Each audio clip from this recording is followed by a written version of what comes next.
Welcome to Journalism Classics with Ali Hakim. In this 27th episode, I shall be speaking about journalism ethics.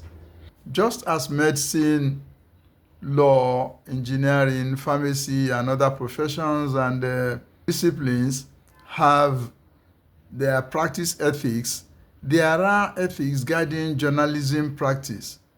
Journalism has its do's and don'ts. Journalism ethics cover comportment by its practitioners, laws, morals, and a wide range of issues.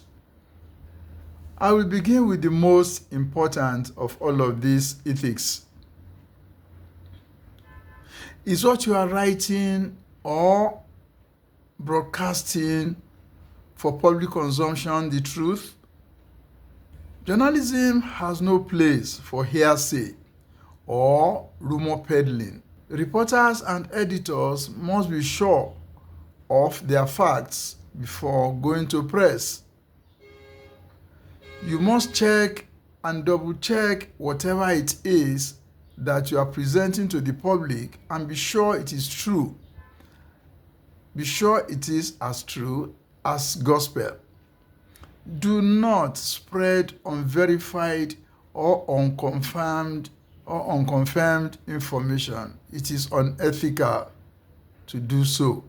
The truth, and nothing but the truth, is what stands professional journalism out from citizen journalism or social media journalism, where self-styled journalists, analysts, and public affairs commentators ride the wave. Even when they do not have verifiable facts at their disposal, in most cases, they still go public.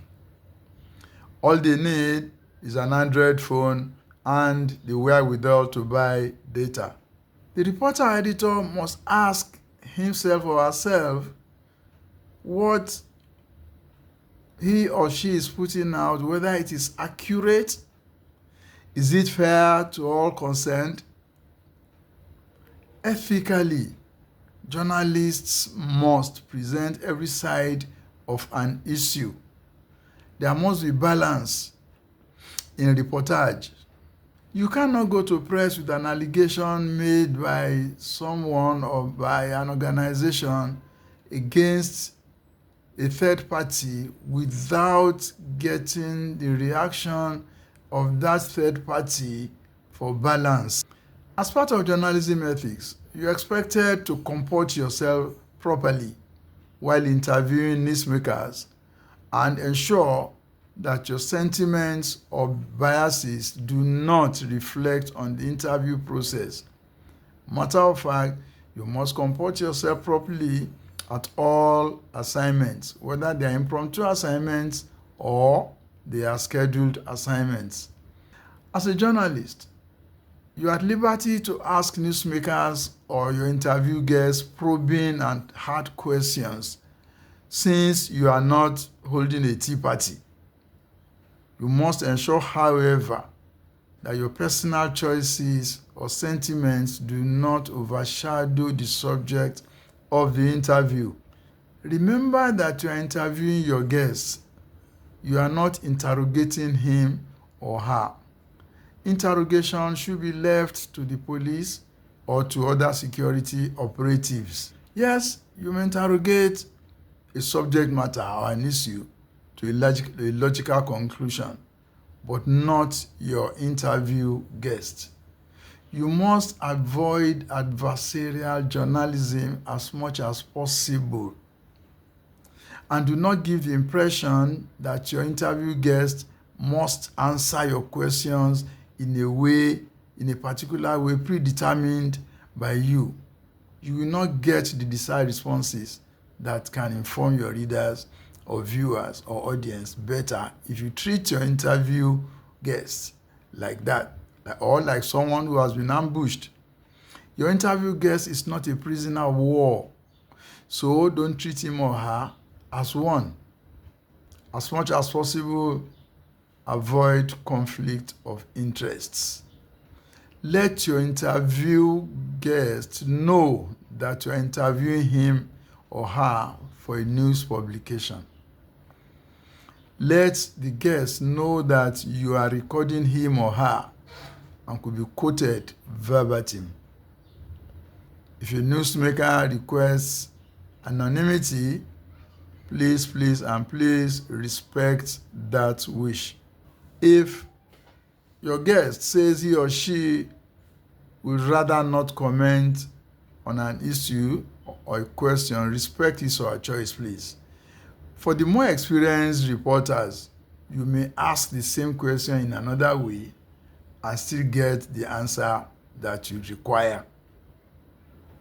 You must be considerate and respectful, particularly when interviewing victims of crime, the bereaved, or when you are interviewing minors. It is unethical, for instance, to publish the identity or the face of a rape victim or faces of crime suspects who have not been arraigned. Do not plagiarize or use other people's content without crediting them in your copy. Today's journalists in Nigeria are lucky that the law of sedition has been expunged from the country's law books. Lucky because the truer your case, the more guilty you become after you have published seditious material. The law of sedition aims to prevent actions or publications that incite or provoke citizens to rise against government. The law of sedition was actually expunged from Nigeria's law books in 1983 following a ruling by the Court of Appeal, as it was inconsistent with the guarantees of rights of freedom of speech and expression in the Constitution. If the law of sedition has been expunged from the law books, the law of libel has not been expunged. So journalists will do well to avoid publication of libelous materials. If you do, you are as guilty as the source that gave you that libelous material. In decades past, the impression in many countries of the world was that journalists are eccentric people. They are drunks and they are chain smokers. Today, the situation has changed. Journalists rub shoulders with other professionals today as there are ethics that many did not respect in the past but respect today. As much as possible, avoid gifts and sponsored trips by individuals and corporate organizations, as such niceties often come with their unwritten demands. They are given to compromise your news judgment, so it is better not to take them at all. Thank you for watching this episode of Journalism Classics with Ali Hakim. God willing, I shall be on your way again next Sunday. Bye for now.